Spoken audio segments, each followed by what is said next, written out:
ঈদ তো তখনই সুন্দর ছিল যখন বুঝতাম না জীবনের মানে কি, যখন মনে করতাম দিনের অর্ধেক সময় না খেয়ে থাকলে 2 দিনে একটা রোজা হয়ে যায়। ঈদ তো তখনই সুন্দর ছিল যখন রোজা না রেখেও সবার আগে ইফতার টেবিলের সামনে হাজির হতাম আর সবার আগে ইফতারি খাওয়া শুরু করতাম। ঈদ তো তখনই সুন্দর ছিল যখন ঈদের নতুন জামা কাপড় কিনে দেওয়ার জন্য আব্বু আম্মুর কাছে কান্নাকাটি করতাম আর মনে করতাম কেউ ঈদের নতুন জামা কাপড় দেখে ফেললেই হয়তো ঈদ শেষ হয়ে যাবে। ঈদ তো তখনই সুন্দর ছিল যখন অন্য সবাই ঈদের জামা কাপড় দেখে ফেলার ভয় আলমারিতে অতি গোপনে লুকিয়ে রাখতাম। ঈদ তো তখনই সুন্দর ছিল যখন ঈদের দিন সবার পা ধরে সালাম দিতাম আর সালামের জন্য দাঁড়িয়ে থাকতাম।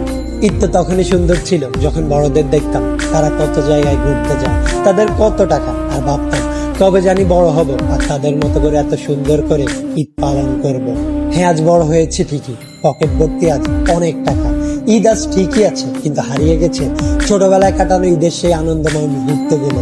সত্যি অনেক বেশি মিস করি ছোটবেলায় কাটানো ঈদটাকে, যেটা চাইলে কখনো ফিরে পাওয়া সম্ভব নয়।